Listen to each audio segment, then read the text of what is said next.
Right, let's go. Excellent. So I'm here today with Jeremy Neely. Jeremy is an awesome guy living in Nashville, Tennessee. Last time we saw each other in person, I think we were eating some really nice Lebanese food in Bristol. That was a really nice evening. It's always great to break bread with people. So Jeremy, just for those who don't know you, just briefly introduce yourself and tell us about Neely, your band. Okay. Well, as Andy said, my name is Jeremy Neely, and I am a singer-songwriter in Nashville, Tennessee. My wife and I are a husband and wife music duo called Neely, which is our surname, our last name. And we have been blessed for the past 10 years to be able to travel all over the world and share our music and lead worship. So that's kind of it in a nutshell. We're basically, we like to call ourselves musicianaries, where music and missions collide. Yeah. And that's kind of how we've lived out our life for the last 10 years, along with our 4 children. 4 children. Wow. That I have 2 children, and 4 sounds about 10 times more tiring than 2. You're definitely outnumbered. I guess you have a hand for each child, but that's pretty crazy. So let's go back. You're in a band with your wife. How does that work? Because I don't think that would work very well for me and my wife. I don't know that we'd be on the same creative path with music and stuff. So how is it being married to your bandmate? How does that affect the dynamic of your marriage? Well, so Casey and I, we were called into music ministry in 2001. We did not go full time until 2010. So as we traveled every weekend around Kansas and Nebraska, Oklahoma, Missouri, places like that, before we moved to Nashville, we kind of got a system down a little bit. Yeah. And so literally what Casey does is when we're out on the road, she takes care of the home, basically making wherever we're at in the world feel like home. And she educates the girls. So we've homeschooled since I couldn't even tell you how long we've homeschooled. Yep. And so that travels with us. And then I take care of the ministry side of things. And then we just come together on stage, and Casey's like this.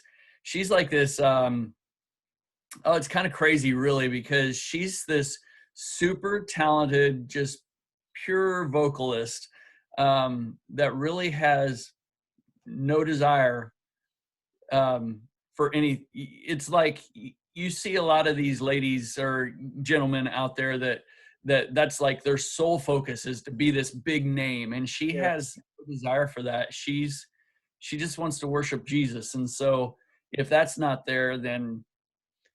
Well, absolutely. You're the one doing the interview here today, Jeremy. And that's cool. And I think there's often this kind of dilemma in a way for people in music ministry is like, is seeking the limelight, is it a bad thing? And I don't know. I think for some people it can be a bad thing. And for other people like myself, I never wanted to be this side of the camera. I always loved being the other side of the camera or the other side of the glass in the studio.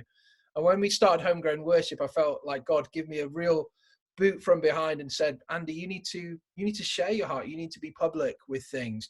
And that was quite scary. But I guess, it sounds like you've got a good system, which is really important. Obviously, schooling 4 kids, that's beyond a full-time job in itself, and stuff. So hats off to Mrs. Neely. And yeah, absolutely right. Her voice it's a beautiful tone. And I love the way that you're, you've got a little bit of gravel and grit vocally and her kind of pure tone. They work really nicely together. And I think one of the things, just to encourage you as well, is, we just celebrated our 10th wedding anniversary, and being a family man, seeing a couple minister together in that way is really powerful. I mean, it's so powerful, because with Homegrown Worship, our name Homegrown Worship, it came from, faith really needs to start at home. It's your personal walk with Jesus and what you do in the inner room of your home, your devotional time with him. And so just hats off to you guys, and we love what you're doing. It's so encouraging that you're traveling around and you've been doing this some time and blessing so many people. So we're going to talk a little bit about, firstly, your story, Jeremy. And I know you talk openly about this. You've got a book that shares your kind of testimony. So I'd love to hear a little bit about your story, and then we're going to hone in on one of my favorite songs that we've done with you, God You Love. So tell us about Jeremy Neely. Where did it all start, and where did it start to go wrong, Jeremy? Because you've got a really powerful testimony of God at work in your life. Well, I'm from a small town, a village actually, in Northwest Missouri, Cosby, 121 people. And so I like to say that my growing up, and I say this with a little bit of shame, because the community really had a strong faith center. My family had a strong faith center in Jesus, and they lived out the faith. It wasn't, like sometimes we get frustrated because we see these Christians that are Christians by name only and don't live it out. That was not the case for me in the community that I was raised in. So I like to say that I was raised an inch from the truth, and I missed it. And whenever I got into high school, it would have been around the time, I think you guys call it college at that point, around the 16, 17-year-old time frame. Nothing's perfect. And so the community that I was in, there was a church split, and that was my family, that was my larger family. And now all of a sudden, people that I could always go to, I couldn't go to anymore because there was this divide. And I still, at this age, I've talked to my parents about it. Nobody really knows what it was. That's how silly it was. And it was really almost akin to a divorce. I know it's not the same, but it kind of closely resembled that for me. And because here's these people, I'm 16 years old and I grew up with them since 2 years old. Some of these older people that I looked at as grandparent type figures, and now I can no longer interact with them. Along with that and the pressure of school, being outside of that Christian bubble, so to speak, and being in school for the vast majority of my time, I was constantly drugged. And then once that split happened, I was just like, I don't want anything to do with this Jesus stuff. And I started the road to drug and alcohol abuse. And that followed me for a little over a decade at that point. So I struggled with addictions, and it was a really dark time in my life at that point. And were you still living in where you were, or do you moved away at that point? Okay, so when I started in the alcohol and drugs, I was still in that high school, or as you guys would call it, college age. And then I moved off. See, I was an elite athlete. I operated at a pretty high level, and I went on to college and was still a college athlete. That's how I paid for my schooling at university, I should say. And so I moved away from home, and that just kind of made it worse. And because evidently, as the chips may fall, I was what you would call a high functioning addict. So I could kind of have it rolling and be a little inebriated, but yet still function. And that was kind of where I needed to function. And so nobody really knew. And then when I went to university, the first university I went to, the wheels started to fall off, and I called a dear friend of mine, and he basically staged an intervention and came and told me to get all my stuff and get it in his car. And he took me to Kansas, which was kind of a weird experience, because you just, here's your friend, he tells you to get all your stuff in the car, and you just blindly, that tells you how like rock bottom I was. I just got in the car and moved like 6-7 hours away, just like that, on a whim. And but that was a good whim, because that's where I met Casey, was in Great Bend, Kansas, where he moved me to.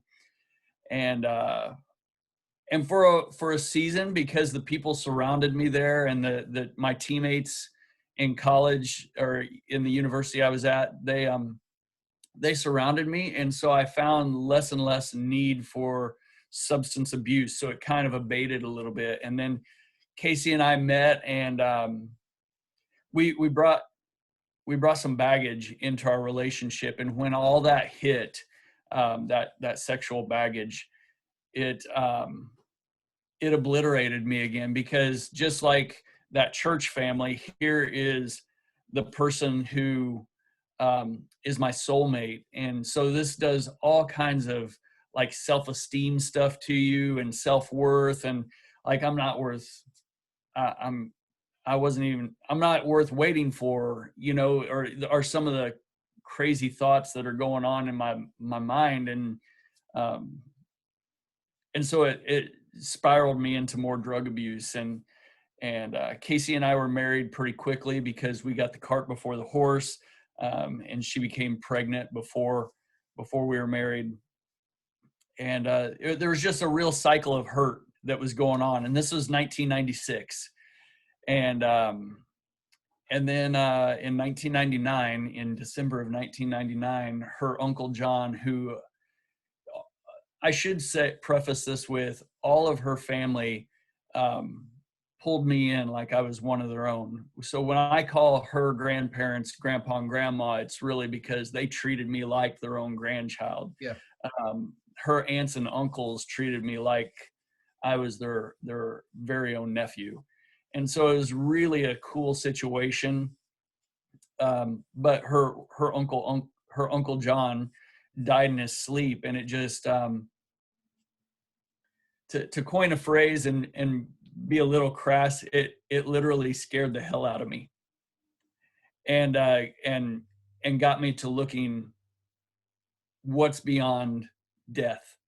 And of course, because of my hurt in the church, Christianity was the last place I wanted to look. So I started searching all these different places. Casey just went straight to Christianity, because she didn't have the hurts that I had. But we both made that search and came back together about July of 2000. And that's when we were baptized together. Oh, wow. And I'd like to say that that's the moment when all my addictions went away, and, all this stuff. And I will say a lot of things changed for me. The way I spoke, my language, my demeanor, everything changed, but those addictions still had me shackled. And so for the next 3.5 to 4 years, I was really struggling with addiction still, even though I was working in and with church praise teams and stuff like that.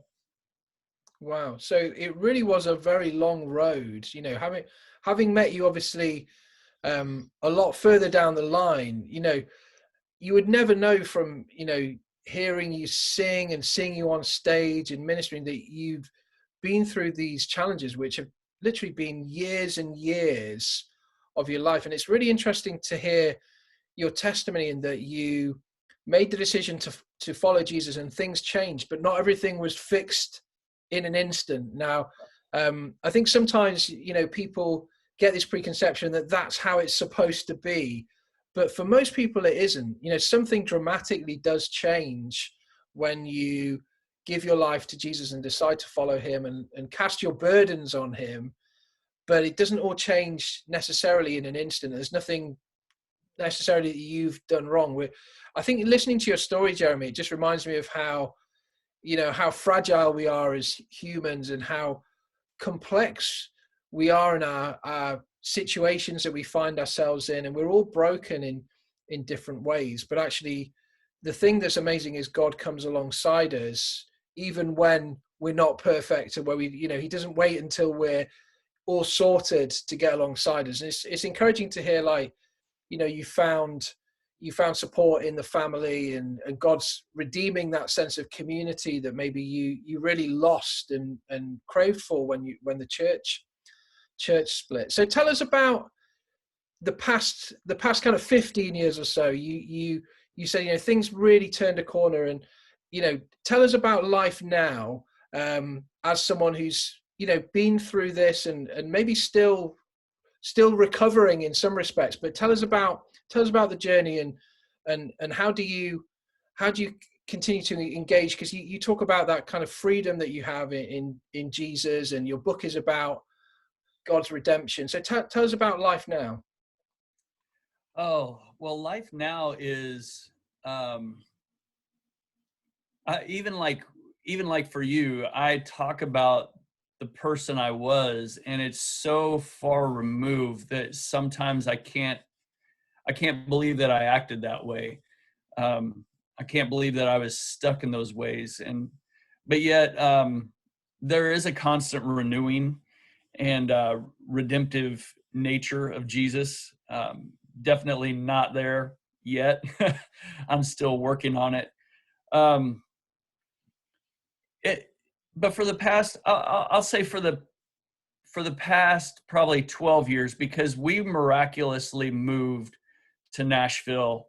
And that process started in 2009. See, Casey didn't want to move away from her family. She was a homebody, and the Lord really started working on her in that regard. Now, for anybody that's outside of the United States, in 2007 through 2000, I'd say maybe even 11 or 12, we were really in a pretty big recession in the United States, and a lot of people were getting laid off, out of work.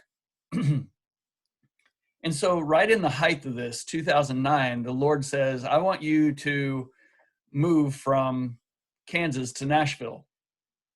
And I'm like, yeah, okay. Well, you're going to have to part the Red Sea there for me, Lord, because, I've got this. I'm a network engineer. I'm an IT guy at the time, making very good money. We've got a very nice house that we built in this small town, and got 4 kids, and you're just going to move me someplace and we're going to start from scratch. Okay. So the Lord made it very evident that it was time to go. So we put a for sale by owner sign out in our front yard. Nobody else was selling their houses. Like, there's houses all around us for sale, and they had not sold in over a year. Yeah.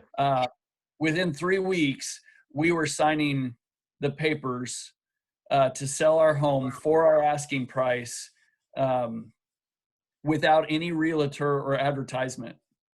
Just Excellent.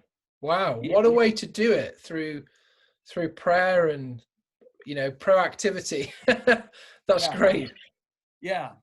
And so we moved to Nashville, and we started doing this thing, this music ministry. But I would say that even though at that time we'd been walking with the Lord for 11 years, because this is from what I'm telling you now is kind of a span of 2010 to 2012.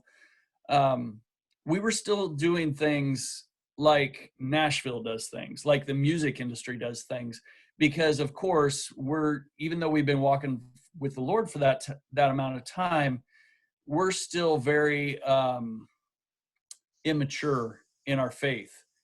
Because I see this a lot within the church globally. We almost have it boiled down to where God can only move in your life in 4 ways. You can be a pastor, a youth pastor, a missionary, or a worship leader. Outside of that, God just really can't move. And that's just such an immature way of looking at things. And for us to come to Nashville and think, oh, we've got to have a record label, a publisher, a manager, blah, blah, blah, blah, all these things, was really just an immature way of looking at God and his grandeur. And really what he did for the first 2 years is just insulate us from the music industry while allowing us to kind of be a part of it, if that makes sense. He insulated us in the fact that we never got any contracts. We never signed any contracts or anything. And right at the end of 2011, almost 2012, God said to me, just as sure as I can hear your voice right now, I heard his voice, and he said, I just want you to go. No more set fees, no more contracts, no more letters of intent. Just go. If a church wants you to come and serve them, if a community wants you to come and serve them, go. And if Wow. they ask you, what's your fee? What do you charge? Simply refer them back to me. Wow. Okay. Okay. Yeah. That again is a bold move, and a different move, I suppose. If you're in Music City, where you've got all this industry and all these expectations and Christian celebrities, if we can say this, and all that kind of stuff, and that shows real integrity and real heart to serve and trust in God and stuff. And I guess I'm going to guess, because obviously we know each other a little bit, Jeremy, but God has looked after you. Has it been a rocky road though? Has it been a big faith journey, or is it, in terms of, since you made that decision to just trust in God, have your needs been met, for your family and for your music? Yeah, well, this home that I'm sitting in, doing this interview with you, is the same one that we moved into. We've never defaulted on a payment. It's always been made. Yeah, our needs have always been met, and even up to this point, God has provided for us. So we have not really ever gone back to having any kind of fees. Even when we met with you and had dinner there at that Lebanese restaurant, we were in England on tour and just been to South Africa on tour,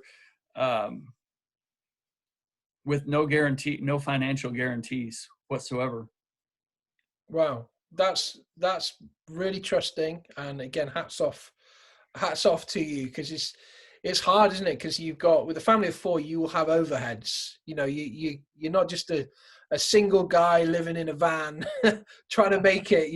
Living by faith, whatever. You've got four kids who are dependent in many ways and stuff. So before we talk about God You Loved, because I want to really hone in on that song, you've made an EP this year, and you've done something a little bit unconventional with it, which I think is maybe a little bit of a trait here of Neely, doing things slightly differently to how other people, and that's good. That's innovative. So tell us about the EP project and how releasing that's been quite different from how most people are sharing music. So what we did was we took 6 songs that our patrons have helped us record since 2018, and we did acoustic versions of them. And so with this COVID stuff, we don't necessarily have the income coming in from the touring side anymore. So we have to be, as you said, kind of innovative in how we did this. And so we just prayerfully considered, how can we give the people who support us and love us something that they can hold and say, I had a part in this. Yeah. While helping not just to fund the project as it is, but to help fund the next 6 songs or however many. And so we decided to do this EP and release it on a CD. We're only doing 500 copies, and that's the only place you can get it right now. So I can't listen to it on Apple Music or Spotify. No, but I want to listen to it for free right now. So I can't listen. I think that's great. I think there's a real connection that comes when people feel part of something that's just for them and very exclusive. Really, it's kind of like it's like an artist paints a picture, and you have one original, and you might have 100 prints, and that's all that's available. And I think there's something really good about that. So how are those going? I'm guessing you've had a ton of orders for those CDs. We have had quite a few orders, and so we're just continuing to give that option to people. And once the 500 CDs are gone, they're gone. And Incredible. that's the beautiful thing. We just did little cardboard sleeves, nothing fancy, because a lot of people, they don't have space. Not that a jewel case would take up much more space, but um, it's almost kind of like whenever you send out those little pictures at Christmas time that people put on their refrigerator so they can see you Yeah. throughout the year, pray for you and stuff like that. So it's kind of like that, because people just don't have CD players anymore. I don't even think they come standard in automobiles. No, they don't. I have quite an old car that I inherited actually from my dad. Um, I have a VW EOS, and you probably, I don't know if they even make these in the States. It's a hardtop convertible. I'll never buy a convertible again because it leaks and everything. It's quite fun in the summer on the 3 or 4 days where we have sunshine in England. But I have a 6 CD changer in the EOS. It's amazing, like 6 CDs in there. You can have your own little kind of jukebox and stuff. But yeah, I'm quite sad because I've collected many CDs over the years, and I don't want to kind of get rid of all of them. And there's some that are really special, and I still remember unwrapping the cellophane from many of the discs that I bought, particularly as a teenager, and stuff. But I think it's really good to have something physical because, like you say, it gives that sense of attachment to a project and stuff. So where can people get these? So you have some still left at the time that we're filming this. So where can people get hold of those? On our website, which is neelymusic.com, NEELY music.com, and then just click on store and it'll be right there. Awesome. Great stuff. Well, maybe I need to order one of these, Jeremy. I'm sure the postage might be expensive to get it over to the UK, but I should. I've actually looked into this. You'd be surprised. It's okay. such a lightweight that I could put it in an envelope and. Right. Do you know, I am going to get one because I think these might be like a limited print, and you're going to want to have got hold of one. So I'm going to go onto your website and I'm going to order one because I can't listen to it. You've kind of teased me and tempted me here. I can't listen to it any other way. So let's hone in here on the song "God You Loved." So I'd love to encourage people because they can listen to "God You Loved" on Spotify or on Apple or on YouTube and stuff. So tell us about that song. Tell us the story behind that song. Because when I saw the title "God You Loved," I was like, okay, what's the angle here? What's the story behind this? So yeah, please do share. Yeah, it's kind of interesting because, as you said, when you look at the title, it almost looks like a past tense, like "God You Loved," almost with the insinuation of "not no more."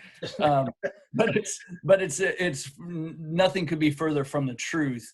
It's more like God, you loved this broken world. God, you loved this broken heart. This God, you loved this broken man so much that you came down and you dwelled among us, and then you went and you willingly went to your own murder, and just so you could spend eternity with me, which that is quite heavy to grasp, that kind of love. And so from the songwriting angle of it, this is how you know it's inspired, and this is how you know that that it is a calling. And I'm not saying that to toot my horn like, oh, God called me. I'm still in awe of that as well. But when God calls you to something, you don't always see the full picture. And so I can sit here and I can talk about "God You Loved" as a song, all wrapped up nice and neat, but that's not how it came to be. It started at the church that we were attending, Lakeshore Christian Church, with our worship leader, Greg Campbell, and we were sitting in the green room and we just started writing together, and that's when the chorus came out, revive my heart, revive my soul, and then it just kind of stopped. So I had this chorus that I kind of liked, and it just kind of stopped. And no matter what kind of songwriting mojo or songwriting prowess I tried to Yeah, I've try to been there. use to make it go Yeah. forward, it was stopped. And then several, that was, I think, July of 2019. And then you forward to November. November. So we're going into the studio with Aaron, November like 5th or something like that. We're getting back from South Africa to England on November 3rd or 4th. So we're talking early November. We're sitting in an executive apartment suite that we were all staying in while we were on tour in South Africa, in Sandton, South Africa, a suburb of Johannesburg. And I had just mentioned that I was stuck writing, and our dear friend that we were on tour with, Lolita Gill, she's just like, she's a force to be reckoned with. She I is know very well. she is all go. So if Lolita Gill is an automobile, her gas pedal is down to the floor Yeah, constantly. Which is amazing, because I've got some emotional things that I try to work through that kind of almost make me procrastinate a little bit. So she's kind of that great sister in Christ that comes along and hooks her arm and mine, yeah. and drags me along. And so she just, out of the blue, she just comes up to our room, knock, and here she comes, and we're writing. Okay. And so we plopped down in the living room area, and we were rooming with Aaron and Krista Bixby. And Aaron comes out, and Krista starts making breakfast, and Aaron just kind of pulls his chair around. And between the three of us, we came up with the God You Love portion. Just Wow, really okay. speaking of, wow, God, you love this broken world. You love this broken person so much that you came to be one of us. Um, so Lord, in light of that, revive my heart, revive my soul. Yeah, wow. So it's kind of I guess in some ways it's an expression of the mission that you're on in the ministry. You're on tour, you're kind of like booked in the studio, you've got a few songs ready, and there's one or two that are maybe not finished. And it's kind of interesting. Sometimes songs come at those moments, in between the serving and doing and pouring yourself out. I remember as a younger guy, going to Soul Survivor conference in the UK, and I remember going kind of to 2 weeks one year, like week A and week B, and in between there was a few days break, and Matt Redman wrote a song in between the 2 weeks, and that was the anthem of the second week. And I think sometimes songs just have to come out of life, don't they? They have to come out of an authentic expression of who you're with, what you're doing, and how you're serving. Not all of our best songs will come out of writing sessions in those Nashville rooms not far from where you live. They'll just flow out of life. And I really love to hear that, because I didn't know the story of this before we kind of spoken. And it just encourages me, and hopefully encourages other writers, just, not to write, just don't just write for the sake of it. It's a great joy to write and be creative, but try and find those moments to really see where God has placed you and what he might want to express through you. And it's really great, being part of a creative community and allowing people into that process. So this is great. So great to catch up, Jeremy. I love every time we speak. It's really encouraging. Thank you for sharing openly and honestly about your struggles and challenges. And I really hope and pray that this project is really fruitful. The songs that you've shared with these 500 people, I'm going to order one today and encourage people to do so. And we'll post a link as well to God You Love. It's one of my favorite songs we shared last year through Homegrown Worship. And bless you, bro. Hope you have a wonderful week ahead, and we will catch up soon. Bless you too. We'll see you, Andy. All right. Speak soon, Jeremy. Cool.